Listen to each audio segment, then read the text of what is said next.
What we're going to do this morning is I'm going to talk for about an hour about sex addiction, what it is, really the 101 of it.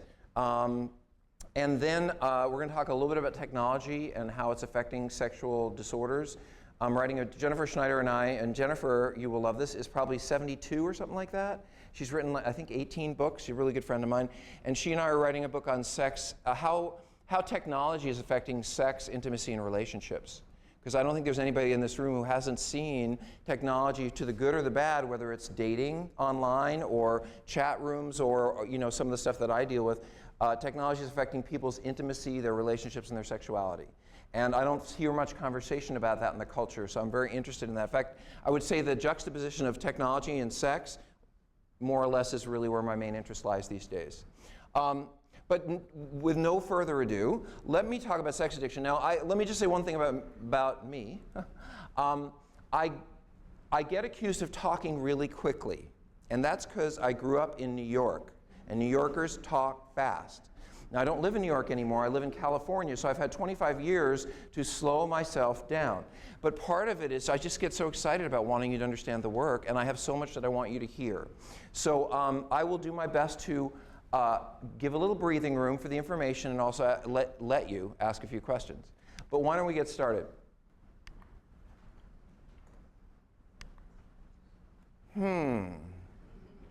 What can we say?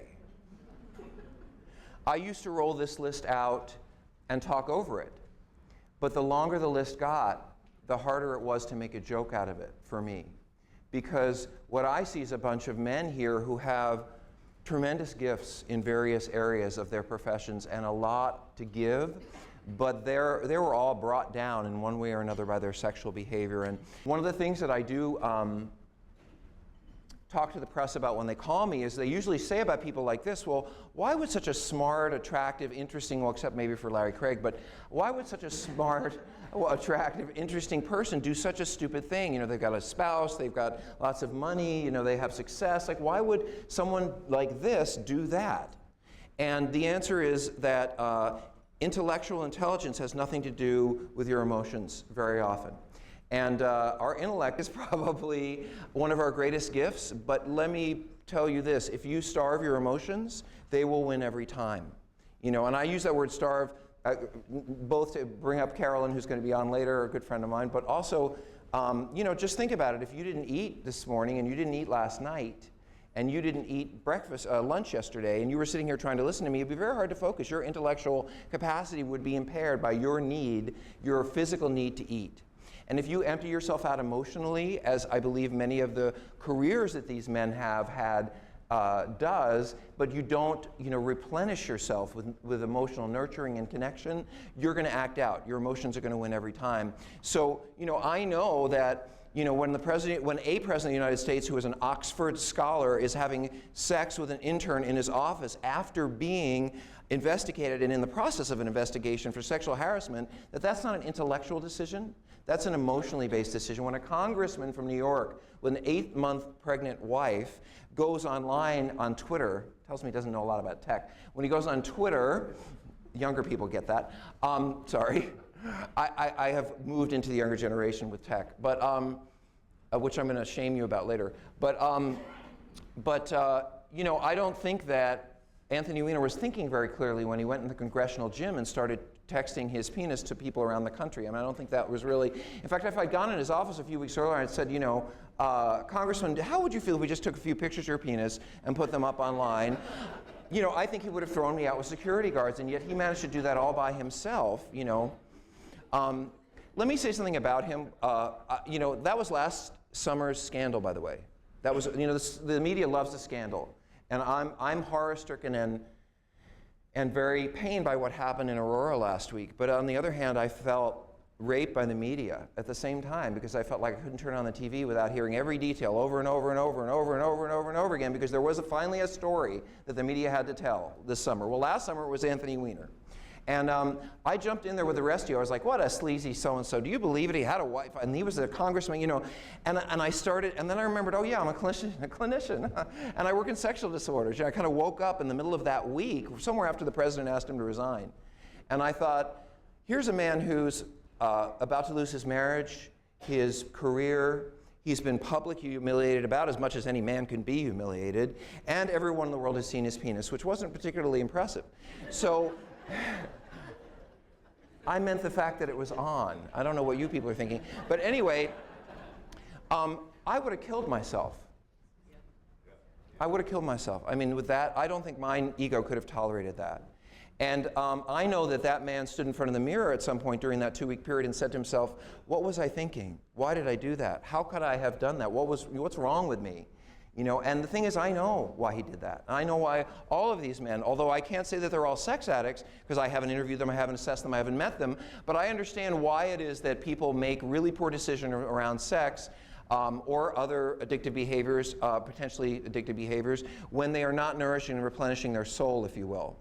So I wanted to put that out there to you. But what I also want to say about these men is that all of them are men who mortally wounded their careers in one way or another because of their sexual behavior. But my question to you is, what if their problem had been drugs and alcohol? Because if you listen to Patrick Kennedy, he's Ted Kennedy's son. He was congressman from New Hampshire for 7 years, I believe. And he was arrested during that 7-year period twice for DUI. He went to Promises or Betty Ford or wherever he went. And and he talks about this, so I feel he talks about recovery. That's part of what he does now. So I feel good about talking about it. But the thing is that he got to serve out his term in Congress after 2 DUI arrests. Had he had a prostitute in the car, or a transgendered person, or there'd been some kind of sexual act going on, I doubt that he wouldn't have been able to keep his congressional seat. And that my point about it is that it is our stigma against the problems of the sexual problems that many people have, that we judge them very differently than we might with other emotional or mental disorders. We label them, we have bad names for them, we project our own shame onto them, all of that kind of stuff. So one of the things, my goals today is to try to help destigmatize sexuality a little bit. And I'll tell you what and I'll go on to the next slide in a second, but one of my biggest pet peeves is there's almost not a treatment center in America, addiction treatment center, mental health center, psychiatric facility, where you will go in and they will talk to you about sex. I mean, they will ask you about your diet, your exercise, your social activities, and your assessment, right? Your work habits, your family relationships, your family of origin. They're going to ask, you're going to get a physical, but nobody's going to ask you if you masturbate. Nobody's going to ask you, how have your sexual relationships been going? How often are you sexual? And to me, it's like, I eat, I breathe, I'm sexual. It's part of my being. It's part of myself. It's not something I want you to all see necessarily, but when I'm talking to a clinician about the problems that I have in life as an entire unit, I want them to hear all about me. And one of my missions in life also is to get that word out. And we're beginning to see change in that area. These questions are beginning to be asked because people relapse over their sexual behavior. And all of a sudden, treatment centers are waking up and saying, oh my goodness, we're working really hard with some of these people and they're not staying sober. And why is that? Well, because they're going back to where they got the drugs for their sexual behavior, and that's where they end up returning to drug use, or a whole bunch of different reasons. But if you don't deal with a whole person, I believe, you're going to have a much greater likelihood for relapse. So I believe we need to talk about sex. So I'm very glad to be here. Now, this is a mythological being, this sex addiction thing. It doesn't have a diagnosis, and we're going to talk about that. But I think it's really useful to talk about the myths. What is actual fact, and what do people think sex addiction is? So I'm going to go over a couple of things. First of all, we have to do differential diagnosis. Those of you who are clinicians know that if somebody's manic during a manic phase of a bipolar disorder, that they may be hypersexual. So I don't want to call somebody a sex addict because they're being hypersexual as a part of a manic phase. There are some people who might be doing crystal meth or cocaine and they will be hypersexual during their stimulant use. I don't want to call somebody a sex addict because they are only acting out sexually when they are using stimulants. So I have to assess and rule out things like ADD, OCD, bipolar disorder, and active drug abuse before I rule in sex addiction. Now, let me just say I am not saying just like you can be an alcoholic and have OCD, or you can be an alcoholic and you can be bipolar, you can also be a sex addict and have these issues, but I need to make sure that they are stable on these emotional and mental disorders and not using before I can say, okay, they're still acting out consistently in their sexual behavior, there must be something else going on. Sex addiction is not poorly researched. We have a tremendous amount of research on sexual addiction. There are areas of the diagnosis where we are lacking research, and that is yet to come. In fact, I can tell you in a second what that is.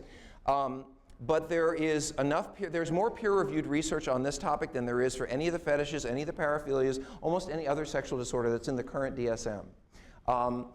However, to have a diagnosis of sexual addiction in the DSM has much broader political and legal implications than simply like somebody's into leather, or they're into shoes, or they're into panties, or they have a fetish. Because to say someone's a sex addict if they're an offender, for example, that's a problem. And we're going to talk about that because there are lots of offenders who would love to say, oh, I'm just an addict, just get me out of prison. And the thing is that they may or may not be an addict, but they're also an offender, and it's a different issue. So we have to meet a higher standard in order to actually have a diagnosis. And by the way, the areas of research that we're missing, just in case anyone wants to dive into a research project, we're missing research on tolerance. Does the behavior escalate if somebody does it for a while, whatever it is, and I'll talk about that, and then they do more? Is there withdrawal? If someone stops the behavior, do they have neurobiological symptoms of withdrawal? And we don't have enough research on women. And boy, isn't that always the case? Like every drug, every medical procedure, all the men get tested and then they say, oh, we haven't looked at women. I'm really proud to say that I was able to open the first treatment center in the country that has gender-separate sex and relationship disorder treatment for women. And we're a mile away from the men's house. So that's a good thing, because you don't want men and women with sexual disorders to be anywhere near each other. In fact, I don't think you want people in CD treatment who are male and female to be anywhere near each other, but that's a whole different story. So in any case, we are not poorly researched. Sex addiction is not fun. And here's a kind of confusing thing. Sex is fun. I mean, I hope for you.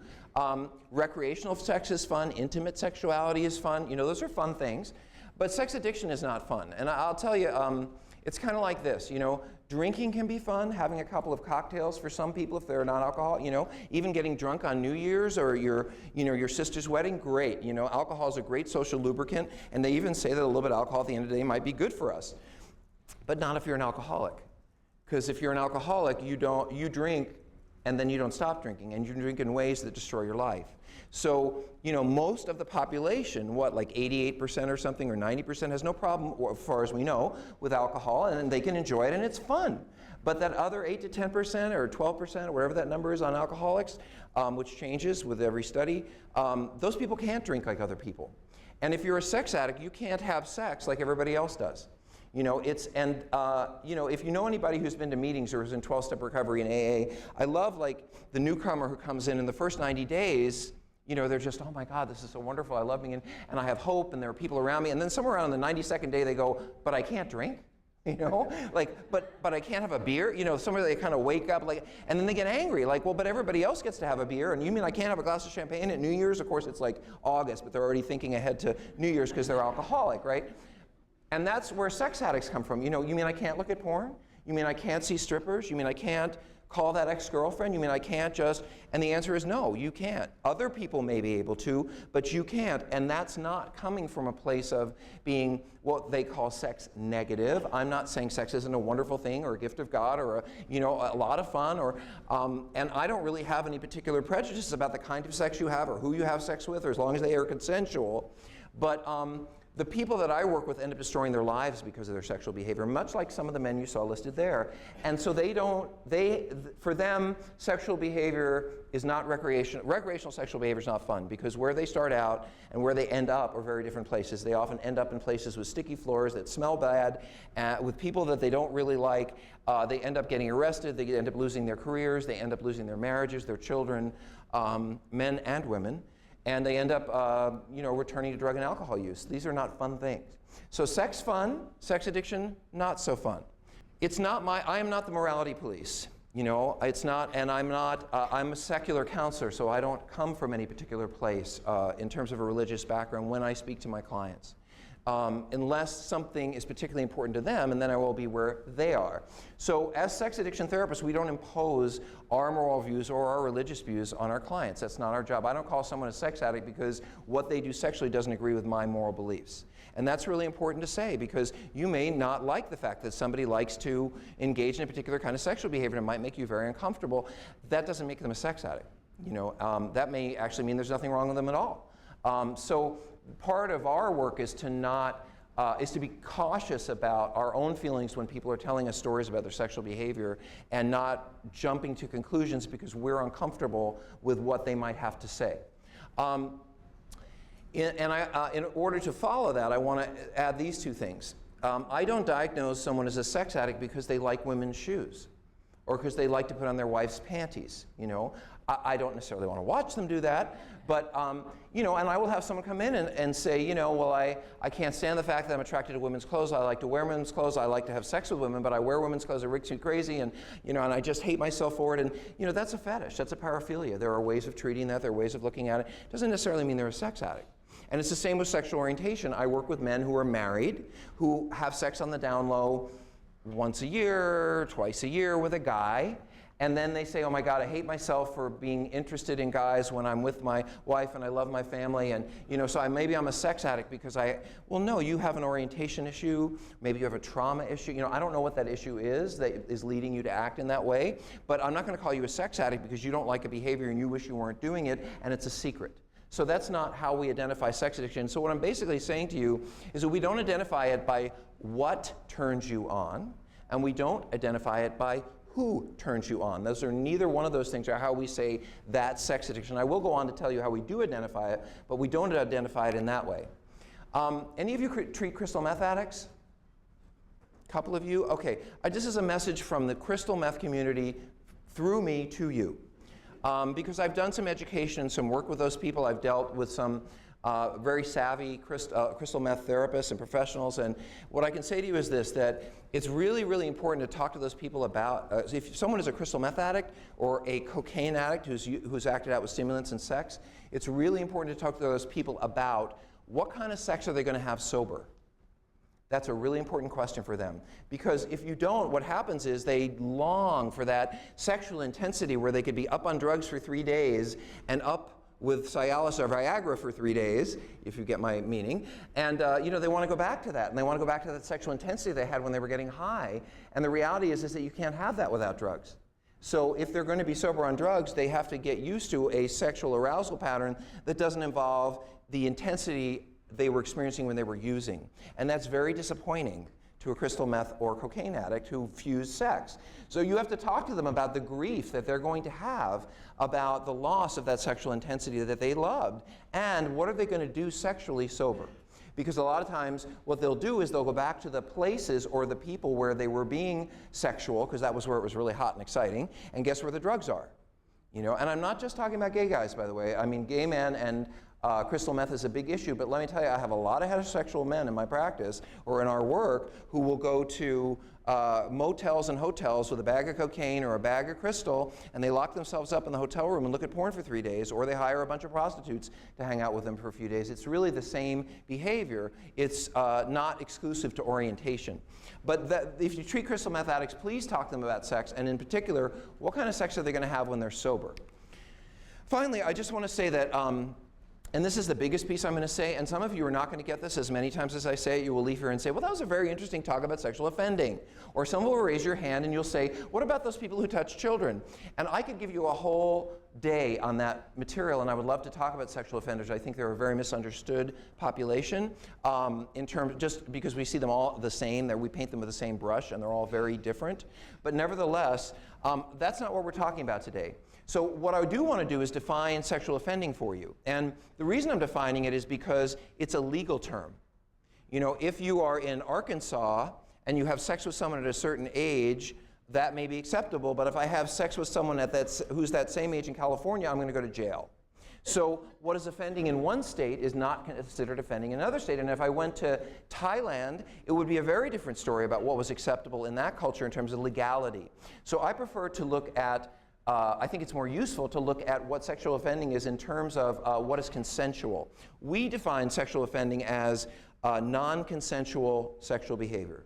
If I am on a crowded bus or subway and I rub my hand past Kathy's butt or her breasts and she didn't ask my permission, I've offended her because I don't have her consent. If Carol is in the shower this morning. What time did you shower? Did you shower this morning? Well, never mind, doesn't matter. So if I walk by Carol's house at 7:30 when she's in the shower and she didn't say, hey Rob, come on over and look at me, I'm going to be in the shower, I've offended her because she hasn't given me her consent. That's the simplest way to define offending. Rape, violent forms of sexual behavior with people who are not old enough to consent, or people who are not conscious enough to consent, or people who are not mentally healthy enough to consent. Offending is about consent. So what I'm talking about when I talk about sexual addiction and when I use that term, I'm talking about people who engage in consensual sexual behavior. And by the way, that's why we don't have a lot of research on it. That's why we don't have the research dollars flowing from the NIH, because there's never been any great interest in studying problematic consensual sexual behavior. The idea is if you're an adult, you're doing what you want to do and you're having a good time, and you know that's your choice and you can do whatever you want to do. So and everybody gets to do what they want to do sexually as long as they're not hurting someone, as long as it's consensual, and that's fine unless it's destroying your life. But the percentage of people whose life is being destroyed don't necessarily go out there and tell their stories very often. You know, we don't have a Betty Ford, you know, in my field. There isn't someone to say, you know, anybody could have this problem. So we don't have research dollars. We don't, you know, any research that's done has come from the private sector. It's not an area, and by the way, you know those people who come out of addiction treatment and they're like, oh my God, my life has been saved. I got my husband back. I got my wife back. Our family's restored. We want to start a foundation for our recovery. That doesn't happen in my area of work. You know, I don't have many women who say, thank God my husband's not seeing 3 prostitutes a week and looking at 3 hours of porn a night, and, you know, and I want to, you know, in the area that I work with, people want to deal with the problem and have it go away as quickly as possible and never talk about it again. So that's hard to get cultural momentum around. It's interesting, and by the way, it's interesting to me that we don't have a diagnosis. I'm going to talk about that in a second. What's happened, I work in one of the few areas of mental health where people are coming to us and saying, I think I have this problem, or we're hearing what they're saying and we're saying, it sounds like this, but there's no diagnosis for it.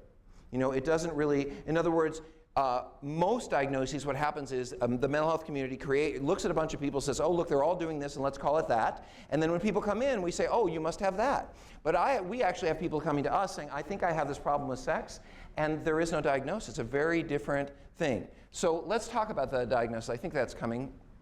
First of all, I want to give you a definition for addiction. This is from the American Society of Addiction Medicine, 2011. It says, addiction, and you can find this online if you go to the ASAM website. Addiction is a primary chronic disease of brain reward, memory, and related circuitry. Dysfunction in these circuits lead to characteristic biological, psychological, social, and spiritual manifestations. This is reflected in an individual pathologically pursuing reward and or relief by substance use and other behaviors. Those 3 words are a game changer. Because really what we're saying, what they are saying, what the American Society of Addiction Medicine is saying, is that addiction is not just about substances. It's also about behavior. So now we look at gambling and sexual behavior and eating disorders. And we see that they have the qualities of addiction that we also see in people who have problems with substances. And guess what? Very similar forms of treatment that we use with people who have problems with drug and alcohol are very effective, or moderately effective as you can be in addiction, with people who have eating problems and sexual problems and gambling problems. So this was a game changer for us, and very important to point out, because it really says, and by the way, I'm incredibly grateful to be living in this time. Because 25 years ago, well, Pat Carnes really, one thing Pat did, and I have to honor him, he beat the bushes. Do you know that expression? You know, I get to walk in the media and people don't say to me, believe me, this is true. You know, people don't say to me, oh yeah, so that sex addiction thing, I mean really, it's just a bunch of hooey. They don't say that anymore. They say, wow, this person's a sex addict, what does that mean? Or tell me more about sex addiction. I want, you know, Pat, that's what Pat did. He beat the bushes to the point where people could say, wow, maybe this is a possibility. And that left room for the rest of us to rush in behind him and say, here's the literature, here's the education, here, you know, all of the things that have come since and that still go on. Now, is sex addiction in the DSM, is it a mental health diagnosis? Well, the answer is it was. In the DSM-3, there was a descriptor, meaning it wasn't an actual diagnosis, but it was something that could be described under sexual disorders NOS, not otherwise specified in the DSM-3. There was a descriptor that said sexual addiction. That word was actually in the DSM-3. And then in the 4, it was taken out completely. And I've been writing about this. It's really interesting to me. At the very same time, we had this internet-fueled explosion in problem sexual behavior. That's almost the exact same moment that the DSM took the words out of the book. And it's not in the 4, it's not in the 4TR at all. There's no language for it. You can say sexual disorder NOS, but there's no longer a descriptor of sexual addiction. It doesn't exist. So now, in the 5, which will be out next year, there is a consideration for hypersexual disorder. And I'm really proud to say that our agency in California, the Sexual Recovery Institute, was had the most research subjects for the most recent surveys for the DSM committee. So I'm really proud of that. We offered a lot of people that were willing to tell their stories to try to see if this could become a diagnosis. Now, I think it's useful to talk about what it means to not have a diagnosis. When you don't have a diagnosis, but you see problem behavior, this is what happens. You have moral judgment. You have people say, well, those are bad people, those are perverts, those people are sleazy. You have religious abuse where someone says, you know, you're not godly or you're not spiritual. You have misdiagnosis, you know, where people get, and I used to have this a lot in the 90s, where people would come in on lithium, you know, or Depakote because they were diagnosed bipolar, and they weren't bipolar. They were just up all night looking at porn, you know, or they were manically searching for a sexual partner, but that was the only area in which they demonstrated any anything behavior. They weren't manic, so there's misdiagnosis. And often we have misdirected treatment with medication. Now, I want to recall to you what alcoholism looked like before 1970. Because I grew up, that's when I grew up, and I remember very clearly how the culture looked at alcoholism. You know, when Mannix and Hawaii Five-0, the first one, were on TV. And I remember sitting at home with my parents and we'd be watching TV, and inevitably when someone who had an alcohol problem was on the television set, it was a man, he was lying in the gutter with a raincoat, he was clutching a bottle, he had no job and no family. That's what an alcoholic was prior to the 1970s. And my dad, who was, you know, World War II generation, greatest generation kind of guy, would look up at the TV at that guy lying on the ground and say, oh, well, that's a bum.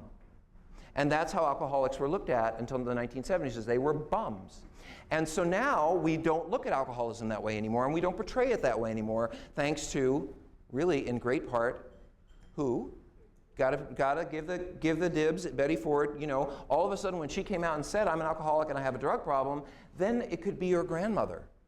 Then there was and it was a wife of a president. I mean, it became an identifiable issue for people to be, an acceptable issue for people to be able to say, wow, I might have this problem. So the problem that we have is without a diagnosis, we are really, for the kind of sexual disorders we treat, we're very open to people being bad people. And I've seen a few bad people, I've seen a few sociopaths and psychopaths, and really there are prisons for those folks and that's where they belong. But they're not that big a percentage of the population. There are people who have other kinds of problems that can be easily judged and labeled because we don't have a diagnosis for them, and this is one of them. Now, I want to give you a diagnosis update. There's a gentleman I'm so honored to have become a friend of. His name is Marty Kafka. And Marty is an MD psychiatrist at Harvard who's on the APA, the American Psychiatric Association Committee for Sexual Disorders, and he wrote the diagnosis that's proposed for the DSM. And this is what he did. I heard him speak, and as I said, we become friends, and this is what he did, because I heard him say it. First, he did a historical review of problem sexual behavior, and he said, has this problem ever existed in history? You know, have we had people who were described in literature or history as having problem, out of control sexual behavior? And indeed, he found that there was a history going back to like the 13th century of people writing about people who had what they called nymphomania, Don Juanism. They had all kinds of names for this, but it was people whose sexual behavior seemed, unquenchable, if you will. And then he looked at the more recent models that have been created for this idea of sexual addiction. So you have Carnes, and Pat Carnes, who is my mentor and where I trained and was educated, and he came up with this model called sex addiction. And he looked at it as an addictive disorder. He's one of 4 models, the most known of the 4. Eli Coleman, who's at the University of Minnesota and has an amazing human sexuality program, calls it sexual compulsivity. Kinsey, not to be left out of the picture, the Kinsey Institute, but they're not very good with words, they call it out of control sexual behavior disorder. Okay, and then the APA came in with their sexual disorder, NOS, with this little title called sex addiction. So each of these organizations, each of these groups, each of these people did research, created models, all that stuff, and he looked at all of that and all the research, and then he created a diagnosis, which I'm going to share with you, and this is as dry as it's going to get today. Here's the proposed diagnosis, and by the way, I want to say to my fellow clinicians, all of us are going to bitch, pardon my language, about the DSM. We're all going to have something to say about it. It'll be out next year, and all of us are going to say, I can't believe they did that, or how could they have said that, or what were they thinking? But I also want to say to you, my peers and colleagues, that we all had an opportunity to give input to the DSM, that there were 2 or 3 opportunities to go online, read the diagnosis, and make comments. And many thousands of people did, but the comments they really wanted were from us, because they wanted to hear the mental health community that was not the psychiatric community have a say. So when you go to say, and I'm not a huge fan of how the DSM is created, because it's created all by MDs, and I'm not sure that's the best method, but nevertheless, when you go to complain about the DSM next year, think about whether you went to the site and said something about the diagnosis or you didn't. Because if you didn't, it makes it a little harder to justify complaining, because we have an opportunity to contribute, which I believe ended at the end of June. Here is the proposed diagnosis, which you can find online on the APA. All the proposed diagnoses are online, and if you're in a particular area of treatment, like eating disorders or chemical dependency or depression or child, go look and see what the diagnoses are going to look like. You can read the DSM now, because it's not going to change much between now and next year. So this is what Dr. Kafka wrote. He said, over a period of at least 6 months, recurrent and intense sexual fantasies, sexual urges, and sexual behavior in association with 4 or more of the following criteria. And I want to point out 2 things before I start the criteria. Number 1, 4 out of 5 is a very high, you have to, what's the word for that? A very high, it's not a ratio, threshold, I like that word. So it's a very high, most DSM diagnoses are 3 out of 5, 4 out of 7. This is 4 out of 5. So he's put a very high standard up for this to be the case for someone. The other point that I want to make is what Marty really got right, and he really got this right, is that sex addiction is just as much about fantasy and urges as it is about behavior. In fact, I would suggest to you it's a lot more about fantasy and urges than it is about behavior. If you look at how my clients spend most of their time, it's in the pursuit of sex, the search for sex, the idea of sex, the excitement about sex, the planning for, all that stuff. The sexual act usually doesn't take that long. So he really got right the fact that this disorder is a lot about its disordered thinking and obsession, if you will. Here are your criteria.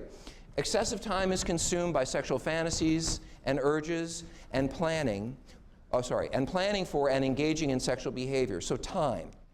Repeatedly engaging in sexual fantasies, urges, and behaviors in response to dysphoric mood states like anxiety, depression, boredom, or irritability.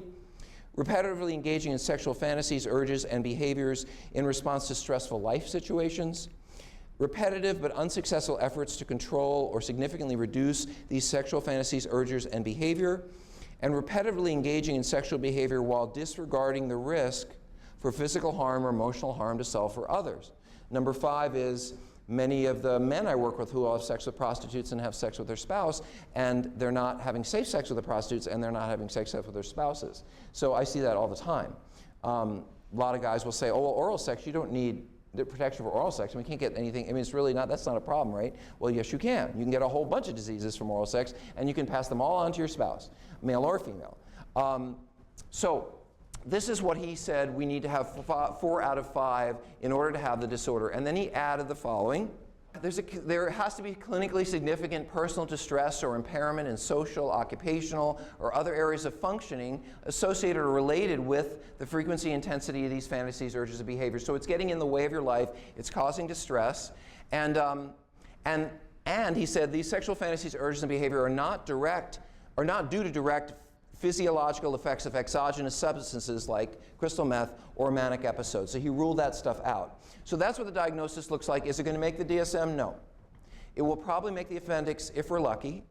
It may make the appendix, and it's a good thing to make the appendix because then you get money for research. Then young people who are really fired up around wanting to get their PhD go and, harass their committee to get, so people who are excited about wanting to grow the field see something in the appendix and they say, wow, I want to prove whether that's true or not. So it's actually a good thing if we make the appendix. I doubt we'll make the main body of the book, which means, by the way, that at least another 7 to 8 years are going to go by with no disorder for sexual acting out disorders, except there's going to be a diagnosis called behavioral addictions, NOS, which I guess, like video gaming and stuff like that. So you're going to be able to fit this under that, but we still have no diagnosis. And you think we have a problem now with people that are sexual acting out? Well, with the new technologies that are evolving, you have no idea what's going to happen. I'm going to talk to you a little bit about that. And the person has to be 18. And by the way, if you think that the committee doesn't read the things people type in online, that was added because so many people said the person had to be over 18. Personally, I don't agree with it. Most people I know who have fetishes, paraphilias, offenders, sex addicts knew that they had sexual problems and demonstrated forms of that in adolescence and childhood. But nevertheless, none of the other sexual disorders, because no one in our country actually has sex before 18, right? I mean, especially in Texas, Oklahoma, I'm just thinking. So let me just say to you, we're going to talk about tech a little bit. And really what you're getting is a smattering of a whole bunch of material that I give, and maybe at some point I'll get invited back to do a day or a few days, or if you're really interested in further training, I'm going to direct you toward that toward the end. But you're going to get a smattering of things this morning, and I want to talk to you about technology. This is my statement. Escalation of addictive behavior is and always has been driven by technology. I want to justify this. Once upon a time they had cave drawings that looked like porn. Naked men, naked women. How many people do you think were addicted to cave porn? Once upon a time, if you wanted sugar, you had to chew on a kind of stalk, and you could chew it for hours and chew the sugar out while you were working so you would have energy to work. How many people were addicted to sugar and food, sugar-related foods, when the only way to get sugar was unrefined, right? When they had cocoa leaves that people would chew because they were picking or working, and it would give them extra energy like a cup of coffee, how many people were addicted to cocoa leaves, But refined sugar, refined cocaine, online porn, gambling casinos, what has happened is that our culture, in its pursuit of more, and humanity's interest in looking for that thing over the next hill, which is a great part of being human, we've also magnified anything that can offer us pleasure. We've magnified sexuality, we've magnified food, we've magnified drugs, we've magnified gambling, and guess what? We have more problems we have more people with problems with these issues. But it is the technology that has driven these things forward, because it's the technology that has made them more refined, more intense, more powerful. And just as a little aside, I just like saying this, back in the day, I remember so clearly, I would go into a Texaco station and to pay for my gas, or my parents would, right? And what was in the Texaco station? Tires, oil, windshield wipers, maybe gum. Go to a gas station now and go inside to pay for your gas, and what's in there? There's food everywhere. Sugar, refined wheat, tons of, the culture has made it convenient, and guess what those stores are called? Convenience stores, to have a tremendous access to very potentially addictive, pleasurable experiences and substances, not only drugs. And the problem is that some people can't handle that. Some of us are not able to manage, and a lot of us actually aren't able to manage that second chocolate chip cookie, but and I hate, by the way, I go to hotels, really nice hotels, and I come in and I'm tired, and I have my bags, and I've been traveling, and I do a lot of speaking stuff, and the really nice ones, they give you a nice warm chocolate chip cookie when you walk in the door, and I don't want that, but it's really hard to turn down when I walk. Anyway, that's my problem. So, why does technological advance lead to behavioral escalation? Why does the advance of technology lead to escalation in problem behaviors and addictive behaviors? Well, a few things for you here. Increasing access, like walking into that gas station, having all that food in front of you, means it's harder, you have fewer inhibitors to impulsive behaviors. If I had to drive to the grocery store to get, from the gas station to the grocery store to get that soda and that, and I couldn't just buy a soda back in the day, right? You had to buy a six-pack. So I had to go to the grocery store to buy a six-pack of soda and a box of candy bar, I probably wouldn't have done it. But since I can pay for my gas, you get my point. It's access. And in my area of treatment, the fact that you can GPS locate a sexual partner on your smartphone within 100 feet or 200 feet or 500 feet on an app. Just like you can locate an Italian restaurant, you can locate an available sex partner. Well, guess what?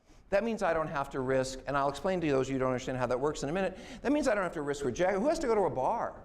Who has to risk hitting on somebody at work? Who has to embarrass themselves by asking the bellhop where the red light district is? Who has to walk in, if I want to look at porn today, what do? I pick up my phone.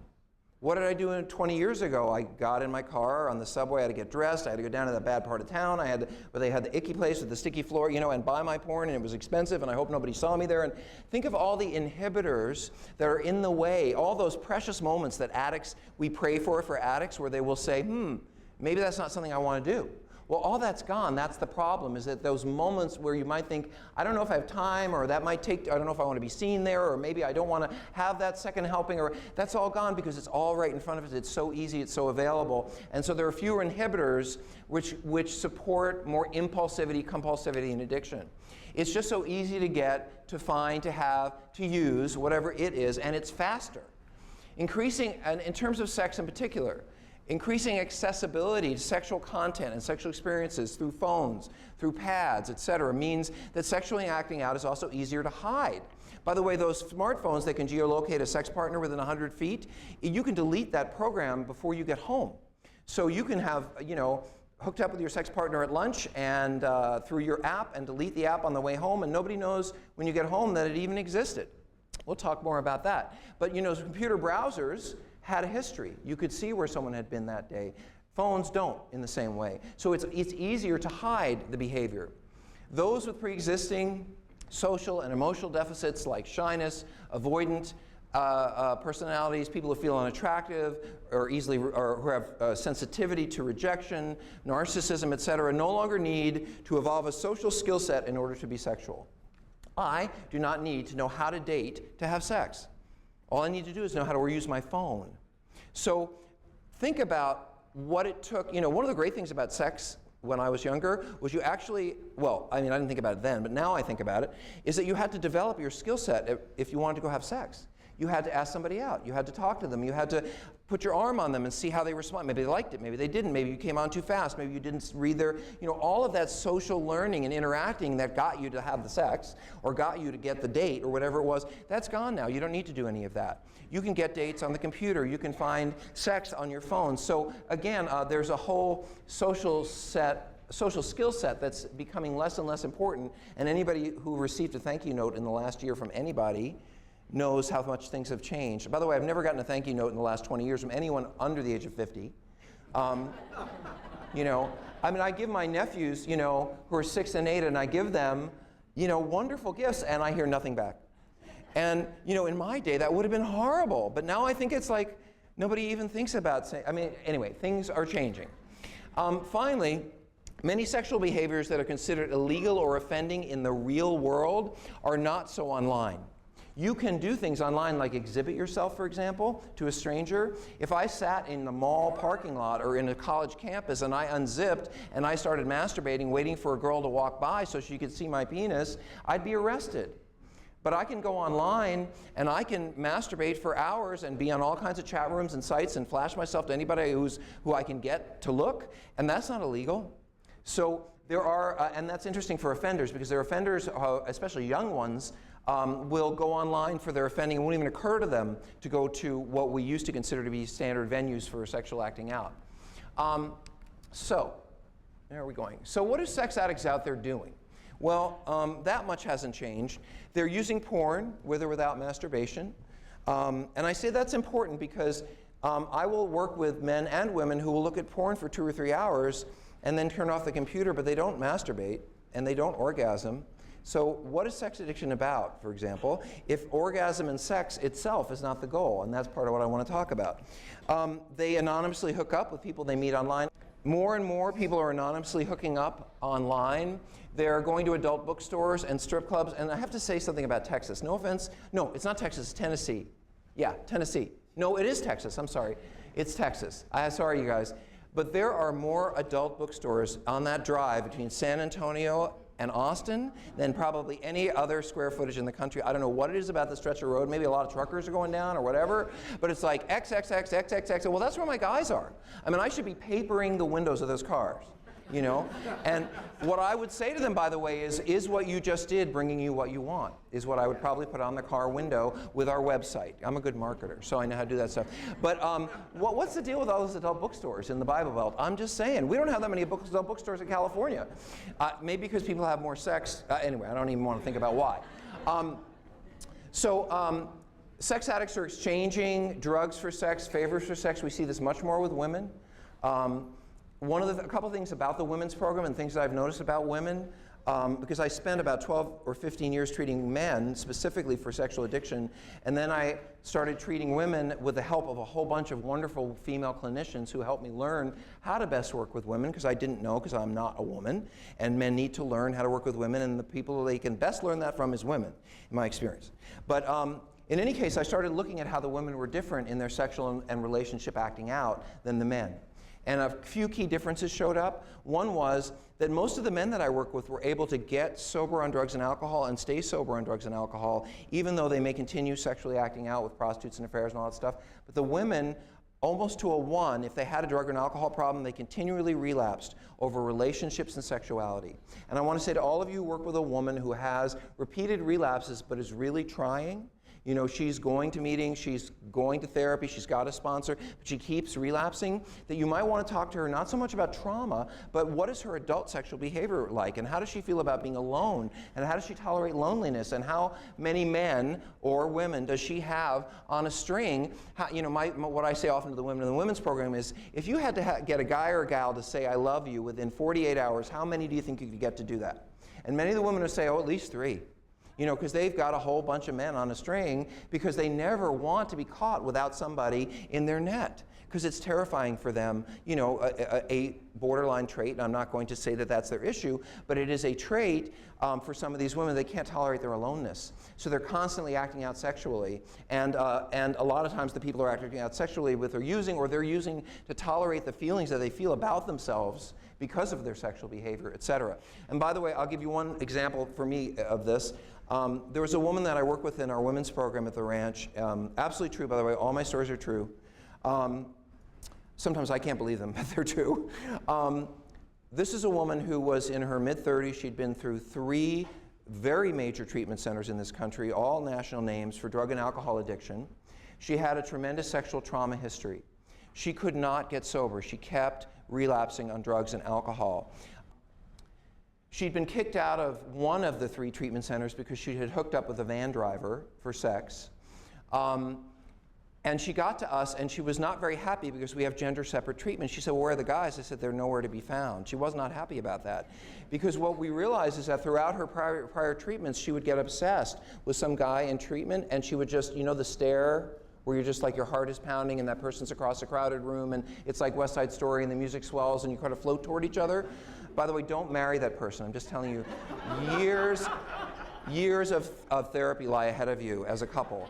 But anyway, you know, that's what she would do in treatment. So how focused or available was she while she was on her boundaries restrictions and her 10-foot limits and all. She wasn't really present for treatment. And when she got to our program, the first thing I said to her, it wasn't the first thing I said, I probably said hello first, but when we assessed her, I sat in our assessment because she had been through treatment so many times, and I said to her, how often do you masturbate? And she said, no one's ever asked me that before. 3 treatment centers. And she said, well, it's interesting, I masturbate twice a day. And I said, well, how long have you been doing that? And she's 38, something like that, 32, somewhere in there. And she said, well, since I was 14. So this woman has been masturbating twice a day, every day, since she was 14, never missed a day. I said, well, tell me, when do you do that? She said, well, in the morning in the shower, when I'm washing myself, it's part of my daily routine. And then at night, when I have trouble sleeping, I masturbate to go to sleep. Now, do you think that that might affect her ability? Well, let me back up. This woman has tremendous sexual trauma. She had tons of work on her sexual trauma in various treatment centers.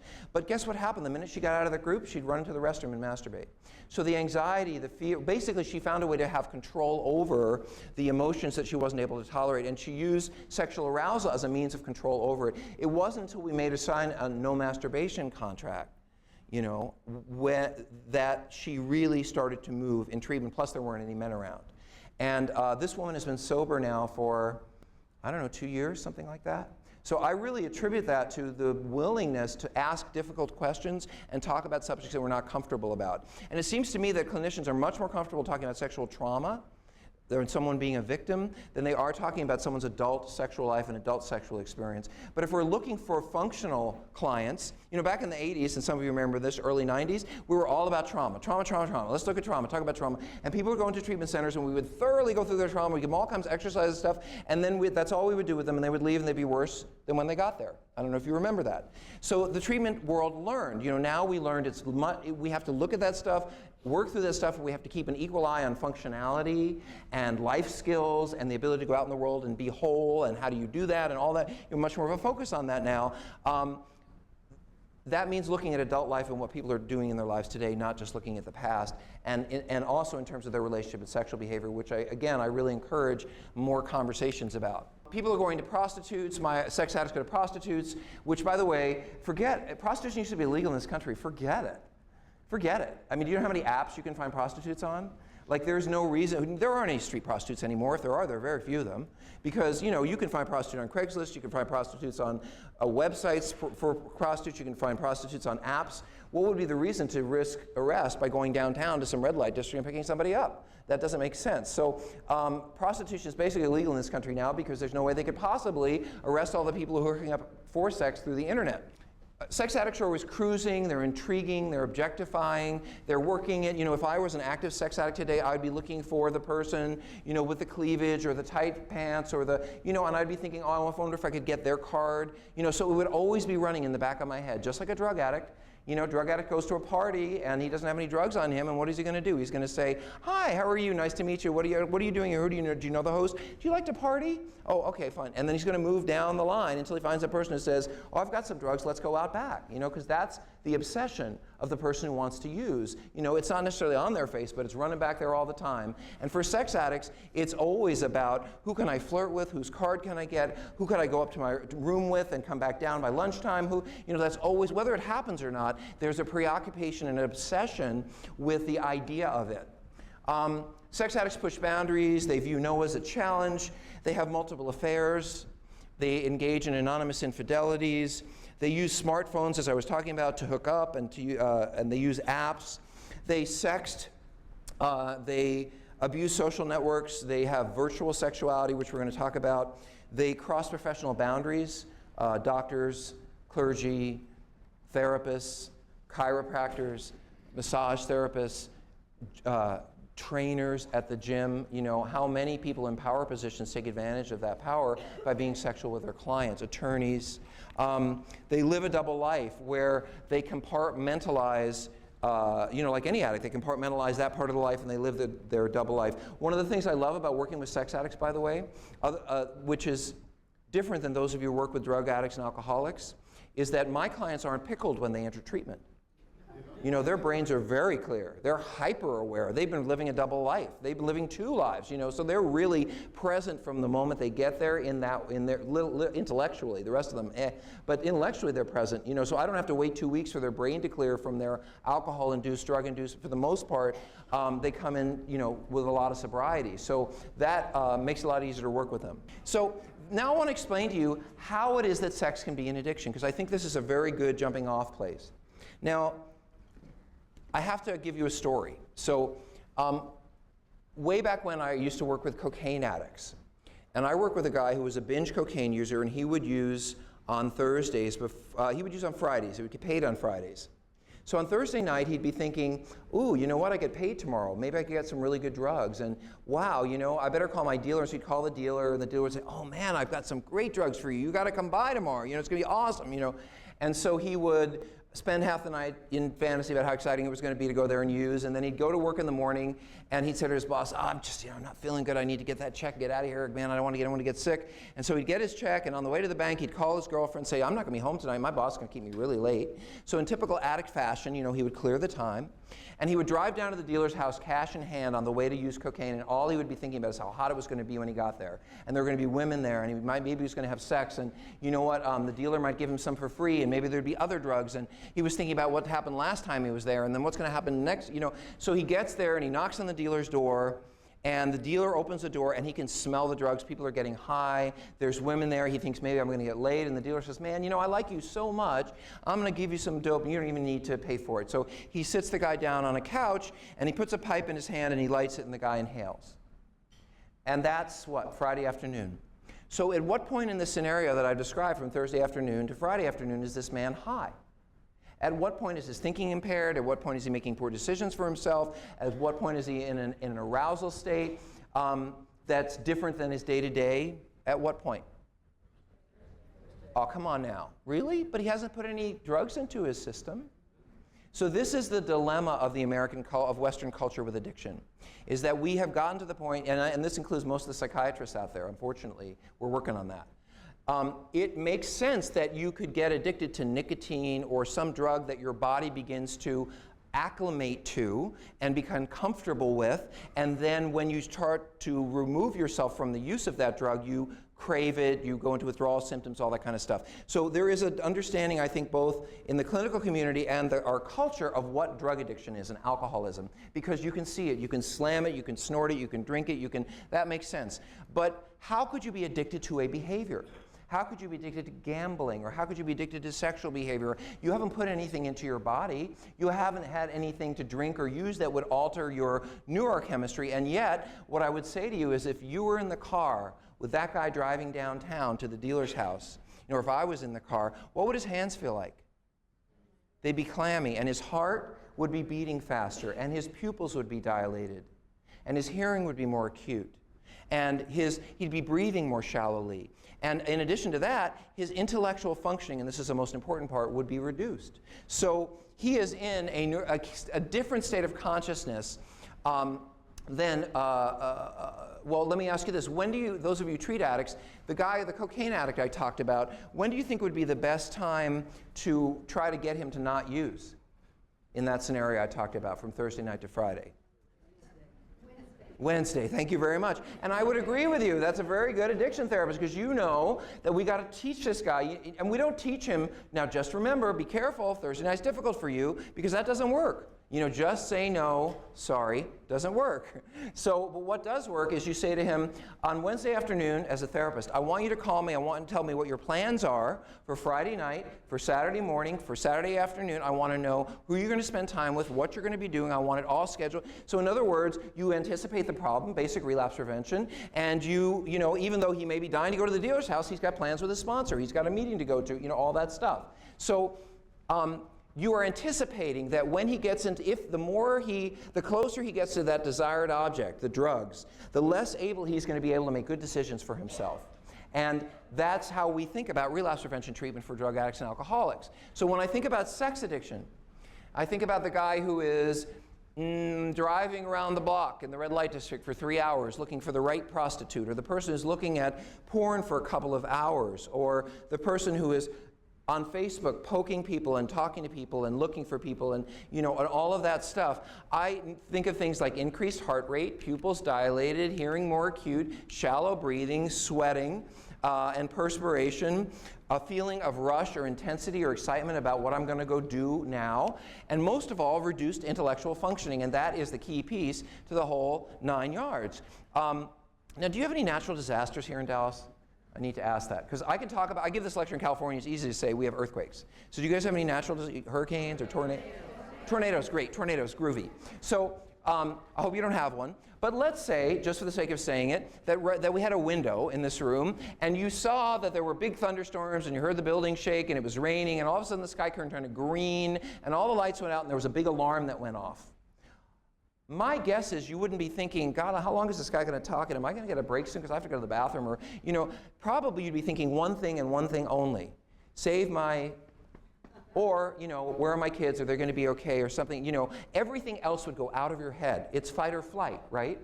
And so what I'm saying to you is that when we have an intense release of adrenaline, which is part of what happens in anticipatory fantasy, part of what happens is it becomes, and Jackson talked a lot about this, is it becomes much more difficult for us to make good intellectual decisions. The part of our brain, our prefrontal lobe, that is the abstracting part that says, I'm not sure that's such a good idea, we are less able to access that when we are in an extremely aroused emotional state.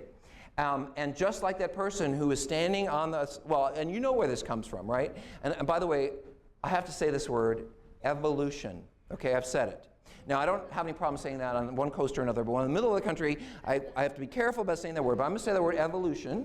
So, my guess is that our ancestors, kind of went like this. The one who walked out of a cave, walked out of a cave, and looked and saw a big tiger with stripes and said, what a pretty tiger. I love the orange stripes. That's really pretty. Guess what happened to him? He didn't make it.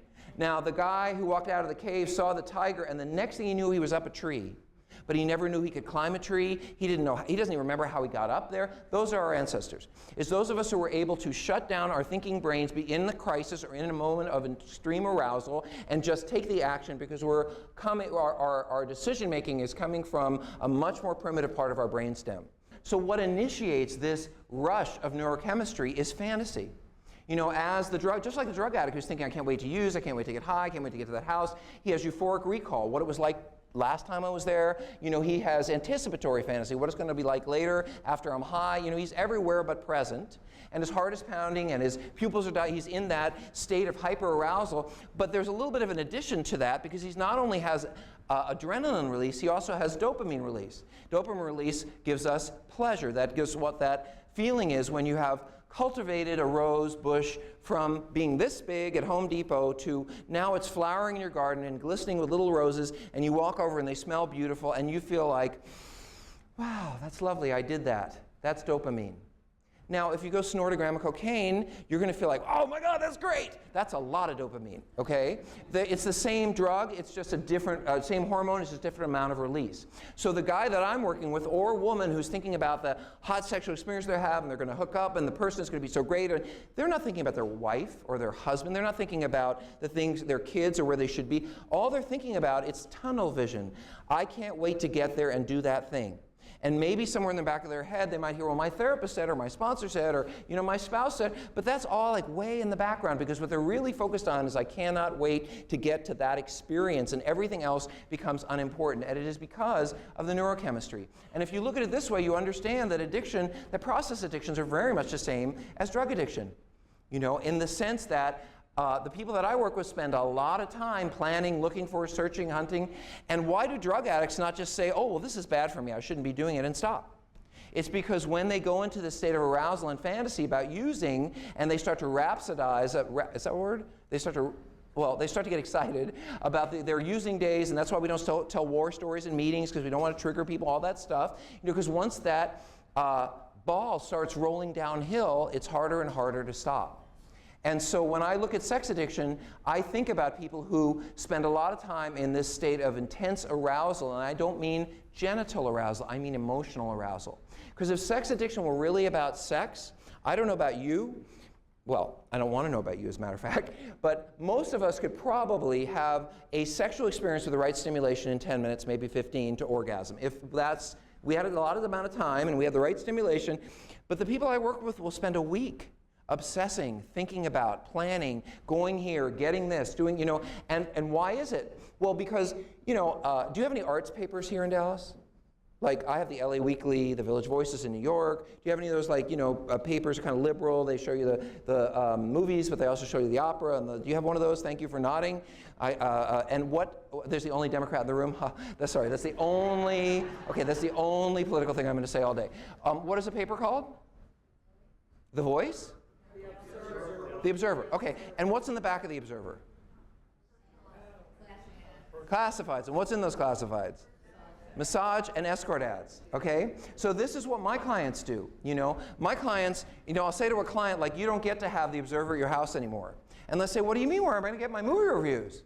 And I'm going to say to them, well, when did you ever read the Observer from the front, And here's how it works, I am sitting in my office, I'm a sex addict, and my spouse calls and says, I'm going to be home late, could you make dinner and I'll see you later? And so I think to myself, I got a couple of free hours here. So I'm in my office and I pick up the Observer and I think, well, I'm not, and this is how I think I'm not going to do this, but I just want to see what's in there. Addict thinking, right? So I open the back of the Observer and I start to see the dancers and the escorts and guess what happens? My heart starts to race a little bit, adrenaline. But not only that, I get this experience of pleasure, dopamine release. So now I'm excited and I'm feeling pleasure, and who doesn't want to feel more of that? So then I'm not really thinking as clearly as I was. So now I'll say something like, well, I'm not going to call anyone, but maybe I'll just go online because some of these images will be clearer online and I can see them better, and then I'm online. And guess what? More adrenaline, more dopamine, more arousal, less ability to think clearly, more lost in the excitement of what I'm going to do. And then I'll say, well, but this person looks really good, and I've never talked to, well, maybe I'll just call, and that's how it escalates, So I end up being 3 hours late going home because I've gone to see a prostitute when my plan was to come home early, as my spouse asked me to do. And by the way, I want to point out what the trigger was, abandonment. Just a thought for you, what the trigger is. And that's what my clients do. A little etiology really quickly. They don't feel they're feeling. They don't know what they're feeling. They feel, well, most people would say that, a lot of addicts know two feelings, anger and horny or something like that. And, my clients don't really realize that they're upset that their spouse is going to be home late, or they're angry that they're going to spend the evening alone, or they're going to miss the structure of their evening. What they go to is, ooh, I'm kind of horny, or oh, it would be hot, or ooh, look at this opportunity. That's what treatment's about in part. It's bringing them to an awareness of what was the trigger there. What left you going from a regular day at work to, well, my wife called. Well, what did she say? Well, she wasn't going to be home. How did you feel about that? I don't know. I just thought I'd go see a prostitute. I was kind of horny. Well, but in between, wife not being home, horny, those things really aren't related. So how did you get, and when you start to look underneath, with some work, you realize that person can be very triggered by abandonment, by fear of being alone, whatever those issues are. So what do? They learn to self-soothe through fantasy, and they probably learned that pretty early on. So they start to use fantasy, and then they start to use objects, and then they start to use people who are objects to them to play all of this out, losing their ability as they go along to make good decisions, until it's over. And by the way, addicts, the people I work with, they have a name for this state of consciousness. They call it being in the bubble, they call it being in the trance, they call it being spaced out. You might call it fight or flight, or dissociative, or trauma, or self-soothing. It's probably all of those things. The 12-step people also have a term for this, a word for this state of consciousness. It's called powerless. It's that idea that, like for that drug addict I was talking about, Wednesday morning when I call my friend and I say I need to make plans for the weekend, I'm not that powerless. But the closer I get to the dealer's house, the less able I am to make good decisions for myself. That we actually can neurochemically and biologically look at what powerlessness is. And it is literally the ability that drains out of us as we get into intense arousal to make good decisions. And I become more driven toward that emotionally based decision rather than an intellectually based decision, which means I'm functioning out of a lower part of my brainstem. Not a bad thing if there's a tornado, not such a good thing if you want to go home to your family and you become fascinated by that affair partner that you saw last week. So this is my final sort of summation of the Sex Addiction 101 piece, is that I don't really think sex addiction is about sex. and I've been doing this work for 20 years, I really don't think so. I don't think it's about the sexual act, and I don't think it's about orgasm any more than compulsive gambling is about winning or losing. Because you can have a compulsive gambler who's hundreds of dollars down, and really needs that money for the rent and the kids' college fund, and he or she will be sitting there playing blackjack, and the chips go up and up and up, and you work with gamblers, and they're like, woo, I got all this money, I can pay off my bills, and then what happens? Well, inevitably, if you play long enough, the chips start to go down. But does the compulsive gambler say, ooh, I better get up from the table because I need this money and it's starting to go down? That's not what the compulsive gambler does. They will sit there and play until it's all gone. Because it's not about winning or losing for the compulsive gambler. It's about it's that hijacking, I don't like that word, of the human trait of what's over the next hill. What's over the, because the gambler's thinking, well, I may be losing now, but that next set of cards, and it's the same with the people I work with. They're thinking about, well, I can't wait to get to that. It's all about fantasy. So sex addiction is mostly about the desire for sex, the search for orgasm. It is a process addiction because it's about someone could spend a week looking for it and 12 minutes having it. And that would be, and then you call it sex addiction, but the sex is really just this, And what are the process addictions? Well, I just threw them up here for you. So what do we got? Gambling, gaming, workaholism, religion, binge eating, sex, exercise, religion, spending, and high-risk behavior. Now, in and of themselves, I'm not sure there's anything wrong with any of these on some level. I mean, I can tell you there's a few Thanksgiving dinners where I might have done a little bit of binge eating, I have friends here in the audience, like my friend Charlie over there. She makes great stuffing. So, I might have, and that could be very pleasurable on occasion. Sex is a good thing. Exercise is a good thing. Belief and religion and feeling a part of. But there are people who will use these experiences to lose themselves, dissociate, and find a way to escape reality rather than just simply having the occasional pleasure or experience or connection. Most of these are connecting experiences. I don't know about the gambling, but work is, religion is, eating is, sex is. These can be very connecting. My clients use these in absence of any connection with others. So there are the process addictions. Now, I want to talk about etiology. How do you grow a sex addict? That's a laugh line, by the way. Well, you just plant them in a little bit of water and, okay. Well, you abuse them sexually at an early age, overtly or covertly. And by the way, among the women that we see in treatment, somewhere like close to 70% have overt sexual abuse in their histories. No wonder why they're so screwed up. So almost about 3/4 of the women have been overtly sexually abused in childhood. So they have a lived experience of having to use fantasy and control as a means of tolerating sexual experiences. So there's a woman that I work with, for example, who was a stripper, and or a pole dancer, or a sex worker, depending on what part of the country you live in. And she was 37 years old. She came into treatment because she had a 6-year-old daughter who was starting to say, Mommy, where do you go at night and what do you do for a living? My friends at school, their mommies do this and that. What do you do? And she didn't want to tell her daughter what she did for a living, so she came to treatment to try to find a different way to live. But when we went through her, her stripping, I asked her what it was like to get on stage in front of 150 men and take her clothes off. Now, ladies, which one of you would like to raise your hand and come up in front of us and just take your clothes off, just for a little bit? No hands. Okay, I'm kind of glad, I have to say. I never actually did that. It's like a lawyer. You don't want to ask questions you don't know the answer to, because I'm just I asked the question, I thought there's going to be someone in the back, woman in the back is going, me, pick me. But when I ask that question, ladies, if you think of yourself standing in front of us, maybe I'll put a little music back on, taking your clothes off, how would you feel? I'm guessing that some of the feelings you might feel are embarrassed, uncomfortable, humiliated, fearful, all those kinds of things. When I asked her how it felt to take her clothes off and stand in front of 150 guys, she said she felt powerful. She felt in control. She felt like she had every man in the room right here, even though security guards would have to escort her to the parking lot out of the club because she had money and because they were all revved up and they wanted her. So why did she feel a sense of control over what most people would consider to be a humiliating, embarrassing, and slightly uncomfortable experience, unless maybe they were doing it in front of a very good friend? And the answer is that when she was between 11 and 14 years old, her alcoholic mother, who was pretty absent, married a man who started molesting her. And when you're 11 years old or 12 years old, there's not a whole lot you can do about that as a little girl. So what did she do? Well, she learned pretty quickly that if she was seductive with him, that she could have control over the time and the place. So maybe it would happen when her sister was asleep rather than when her sister was awake. Or maybe it would happen when her mother was drunk and passed out, so her mother... So, you know, what does a little girl do with an out-of-control situation? She tries to find some way to feel a sense of control over it. Does it make perfect sense that 15 years later this young woman would be standing in front of a bunch of guys in a hyper-arousal, fear-based experience that also feels kind of pleasurable, feeling like she has control over every man in the room, even though it's in essence an out-of-control situation? And that's very much what it's like for sex addicts. You know, I work with a guy who just bought a brand new BMW, and he goes downtown to the red light district to pick up a prostitute and her pimp at 3 in the morning. And we would all say, oh my God, that person's crazy. I mean, you know, look what he's doing. He's risking his life, he's risking his health, he's risking arrest, you know, all that stuff. But he would say, I feel like this is great.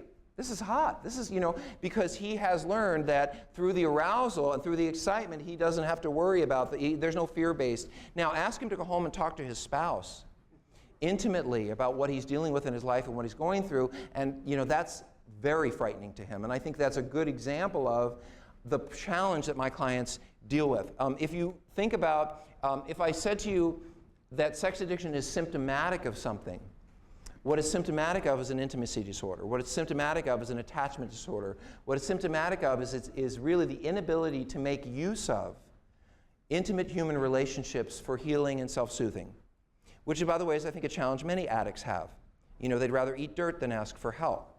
So you take someone and you offer them sexual abuse, or they have early attachment deficits, parenting deficits, or they, because of who they are, they have social anxiety or social avoidance, or they have early trauma or neglect or some forms of abuse, or they have parental enmeshment, narcissistic parenting. You know, these are recipes for how you raise a sex addict. When I think of my friend Bill Clinton, who I've never met, but I like saying that, because Bill's kind of everybody's friend, you know. So my friend, well, maybe not everybody. Now, politics, sorry, don't mean to go there. So, you know, if I walked out, and nobody laughs, like nobody even laughs about politics. Come on, you guys, laugh, laugh, laugh, because I'm not giving you any political. But anyway, if you look, anybody do genograms? Remember those? They taught us in grad school. Do Bill Clinton's genogram. You know, alcoholic, abusive, abandoning father, depressed mother. This is a man who learned, and a brilliant child. So this is a man who learned really early on, in order to get his emotional needs met, what did he need to do? Who did he need to be for that woman? Who did he need to be? How could he parent his mother into parenting him? You know? And so what does a man or a woman learn in that situation? Well, you learn how to charm, how to entertain, how to read what other people need and be that for them. You may not, now, this is not a good thing to be learning when you're 4 or 5 years old.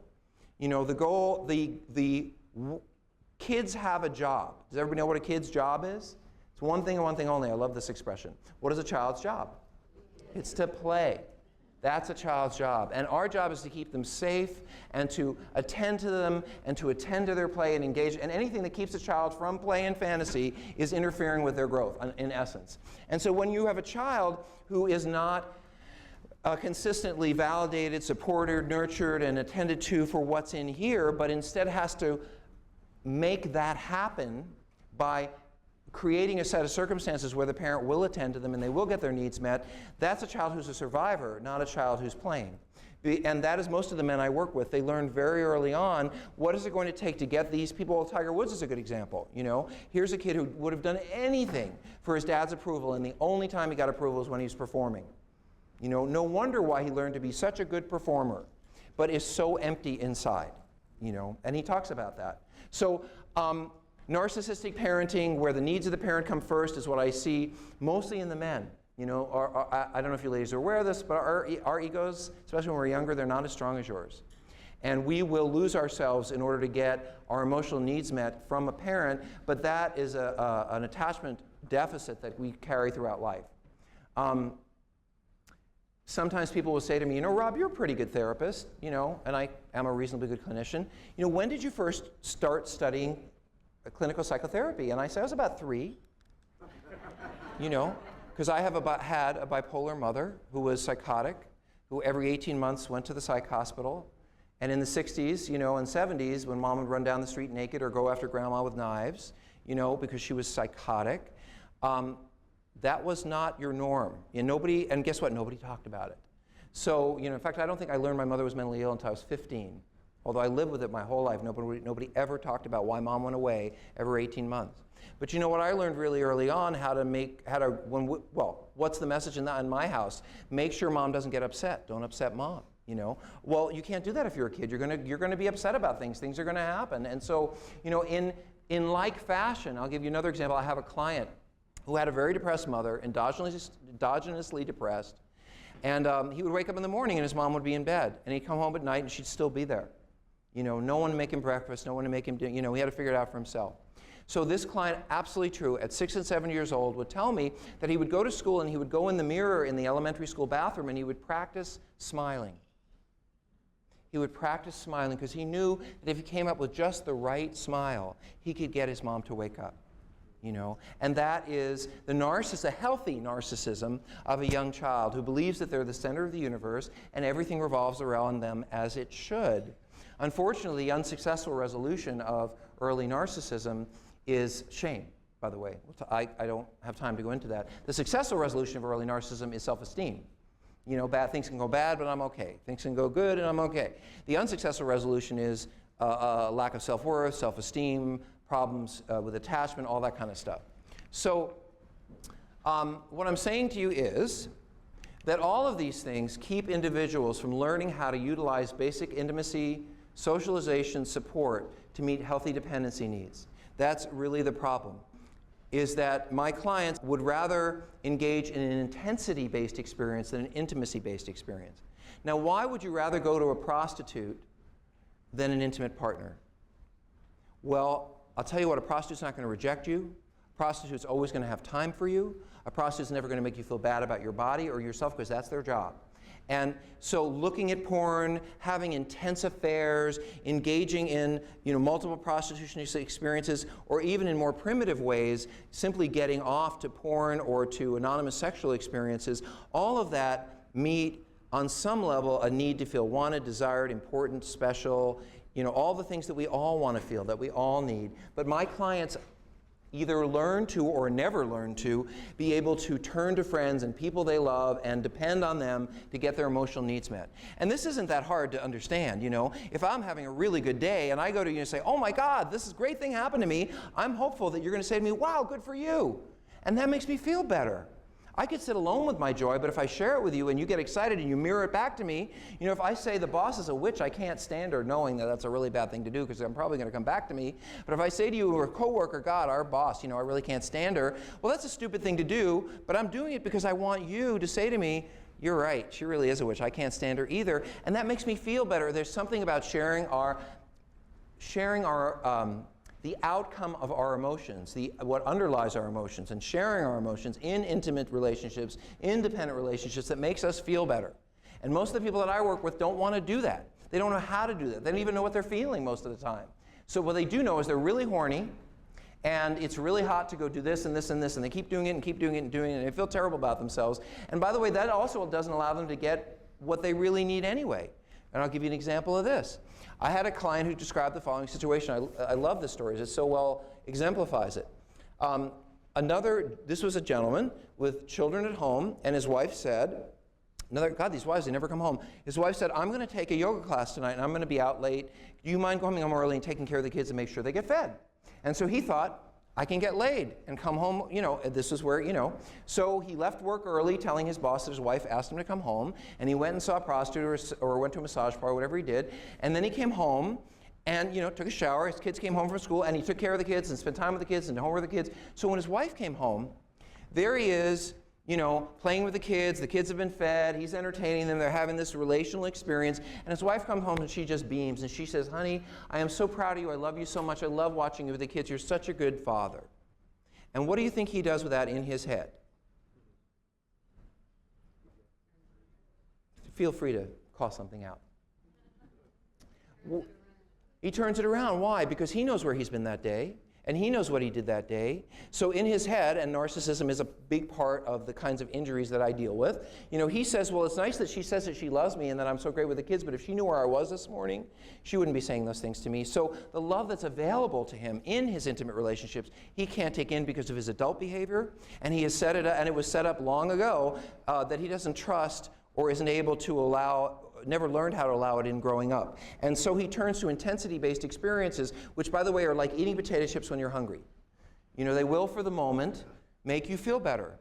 But if you go home and all you have is potato chips, you're just going to get sicker and sicker and sicker, because what you really need is protein and nutrition. And that's my clients. They need deeply healing, intimate, real relationships with friends and partners. And what they do instead is they alienate and distance themselves from friends and partners, and then they go act out with a bunch of strangers, and they wonder why they feel so empty and desperate all the time. And it's simply because their emotional needs aren't being met. Now, we need 3 things to survive infancy and early toddlerhood. We need to eat, we need shelter, and we need love. Okay, now little babies don't know much about love. What they do know about is being coochie-cooed and being held and being played with and being attended to, and all that kind of stuff. Eventually, as you grow, for example, if I was feeling needful and wanting love right now, I would not want to be patted on the head or powdered or having you come up to me and say, coochie-coo, Rob, you're so cute, because my needs have evolved. As I've evolved, I'm not a child anymore. But I still have an emotional need for love. It comes in the form of feeling appreciated and valued and a part of and contributing to, and all those human needs that we have. Now, how many of you no longer need to eat to survive? How many of you no longer need shelter to survive? So how many of you no longer need love? You see, I think we need all 3 of these things throughout the lifespan. And so what I think my clients are trying to do, in essence, is they're trying to evoke a feeling of being an experience where they feel like they're getting loved, appreciated, valued, all that stuff, but where they don't have to take any emotional risks. Because no prostitute can leave you feeling criticized, let down, rejected, those porn always has time for you. Porn is never too busy with the kids, or whatever that is. And so what my clients want most of all is an oxymoron. What my clients want is something that is not achievable. It's called controllable intimacy. And that is an oxymoron, like jumbo shrimp or military intelligence. 2 words that don't really go together. Because what is intimacy? Intimacy is an experience where you know all about me, I have no secrets from you, and you get to decide whether you want to love me or not, whether you want to be with me or not. I don't have control over how, and you know what, you might be too busy right now, and I might need to go get my needs met somewhere else from another friend. But what my clients do is they usually, if they're able to partner, they find one partner, they put all their needs on that person, they completely focus on them, and then when that partner completely abandons them by doing something really crazy, like having the child they've been talking about having, they feel abandoned, wounded, rejected, furious, and they start to devalue and blame and push that partner away and say, she's gained all this weight, he isn't as attentive to me, they're spending all this time with the kids, they're not with me, well, screw them, I deserve to be able to go do something over here because I'm not getting my needs met. And so what they do is they devalue and they dismiss and they push away the partner, and then they feel entitled to go act out. And that's how any kind of addictive behavior goes, right? Victim, entitled. Poor me, I deserve. And that's what my clients do. But what they deserve is more attention, more validation, more love, and they do it through porn and sex and intense relationships. So they're looking for controllable